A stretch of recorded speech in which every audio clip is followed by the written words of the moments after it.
दोस्तों, बहुत से लोग अपने सपनों को तब छोड़ देते हैं जब उनके जीवन में कोई कठिनाई आती है। वे अपना उत्साह खो देते हैं। हर जगह उन्हें नाउम्मीदी दिखाई देती है। बस लगता है कि हार मान लें। तो यदि आप भी कुछ ऐसा सोच रहे हैं तो मैं कहूँगा, नेवर गिव अप। फिर भी आप हार मान चुके हैं तो इस वीडियो को बस एक बार सुन लें।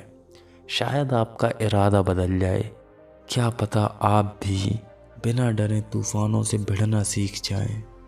दोस्तों, इससे पहले आप इस प्यारी सी कहानी में खो जाएं, इस वीडियो को लाइक और चैनल को सब्सक्राइब करना ना भूलें। तो बिना किसी देरी के बढ़ते हैं अपनी कहानी की तरफ। ये कहानी है दो मेंढकों की, जिसमें से एक छोटा था, एक बड़ा।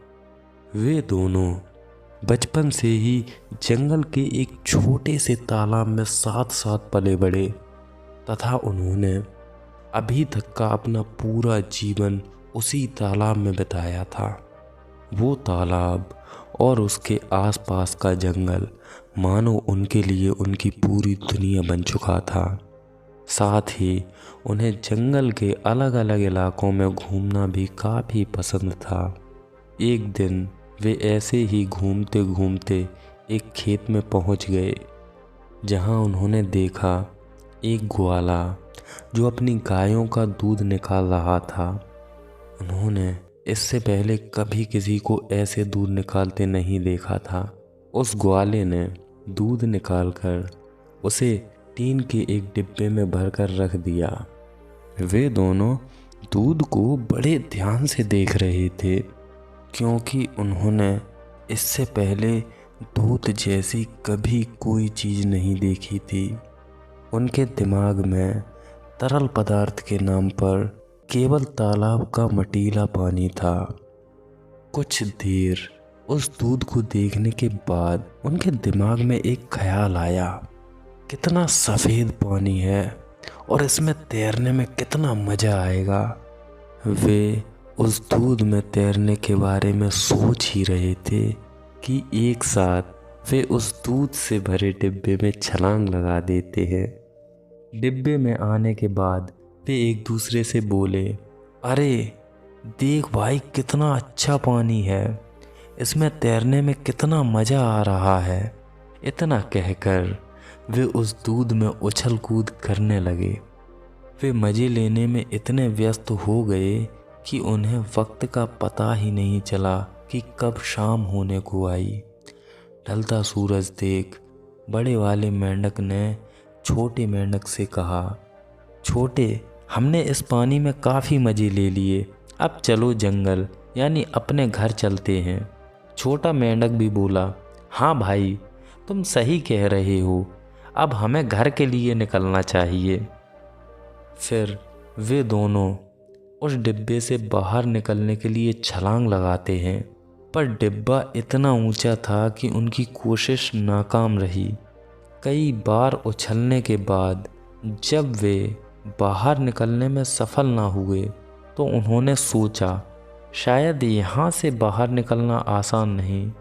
तभी उनके दिमाग में एक ख्याल आया, क्यों ना डिब्बे की दीवार के सहारे से कोशिश की जाए।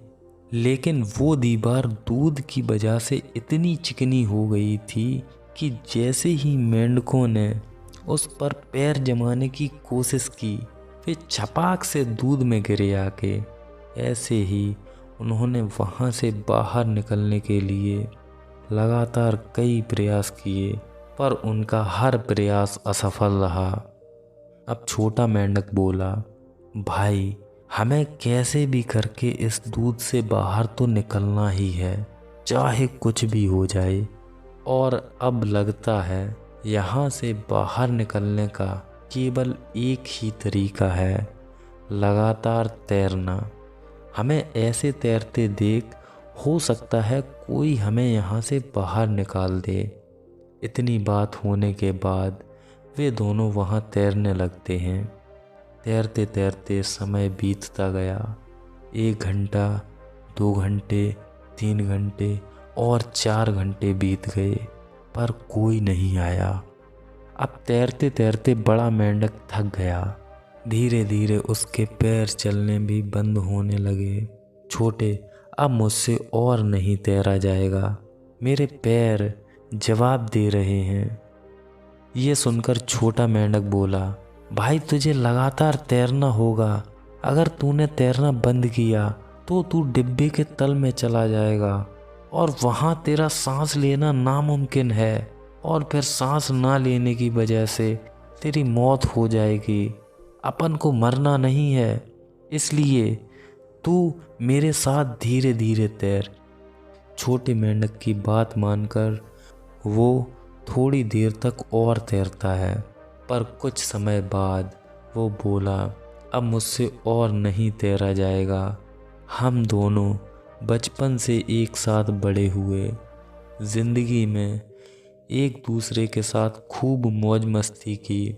अब लगता है ये सब यहीं बंद हो जाएगा। फिर धीरे धीरे वो बड़ा मेंढक उस दूध में डूबकर मर जाता है। बड़े मेंढक को अपनी आंखों के सामने मरता देख वो छोटा मेंढक और तेज तेज पैर चलाने लगता है। उसकी आंखों से आंसू आ रहे थे, पर उसने मन में ठान लिया कि अब मुझे यहाँ से कैसे भी करके बाहर निकलना है।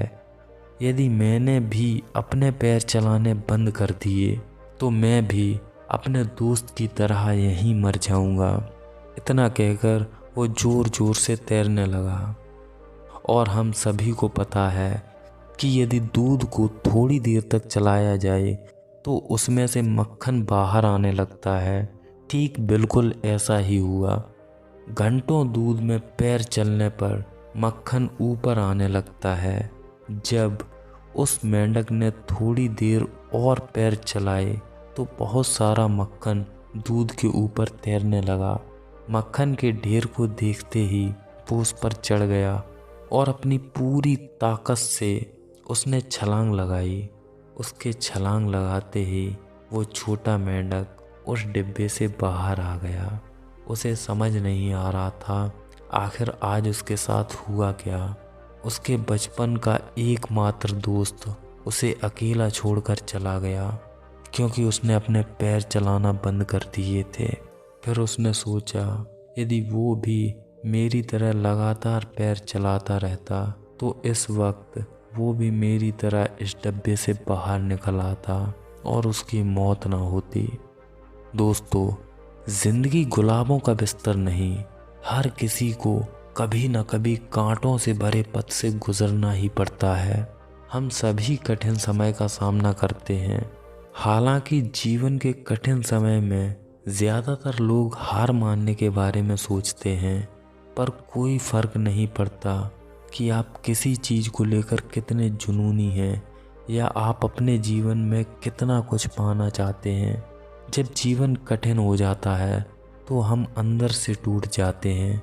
पहाड़ चढ़ना हो या व्यापार करना हो, हम चीज़ों को बीच में ही छोड़ देते हैं।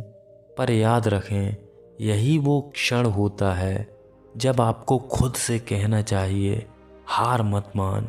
किसी उद्देश्य को पूरा करते समय भी अपने आप से कहें, कुछ वक्त ज़्यादा या कुछ परिश्रम ज़्यादा।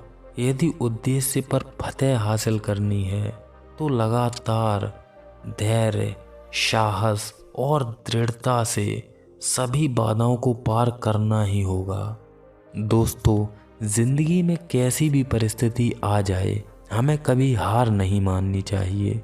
दूध का मक्खन बनता है पर उसमें समय भी लगता है। यदि हमने सही समय आने से पहले ही हार मान ली तो निश्चित है कि जिंदगी के कठिन समय से हम बाहर निकल ही नहीं पाएंगे और उन्हीं कठिनाइयों के तले दबकर एक दिन हम मर जाएंगे। और हाँ, यदि आपको अपने जीवन में कुछ भी पाना हो, धन, दौलत या किसी उद्देश्य को प्राप्त करना हो, तो नेवर गिव अप एटीट्यूड यानी कभी ना हार मानने वाला एटीट्यूड हमें विकसित करना ही होगा। और ये तभी विकसित होता है जब हम हर रोज़ अपने टारगेट बनाकर उन्हें पूरा करना शुरू कर देते हैं। फिर धीरे धीरे यही एटीट्यूड हमारी आदत बन जाता है और फिर हमारे लिए अपने जीवन के बड़े से बड़े लक्ष्य पाना भी आसान हो जाता है। दोस्तों, यदि आपको ये वीडियो पसंद आई हो तो इस वीडियो को लाइक और चैनल को सब्सक्राइब करना ना भूलें। और आपको इस वीडियो से क्या सीखने को मिला कमेंट में ज़रूर शेयर कीजिए। वीडियो देखने के लिए धन्यवाद।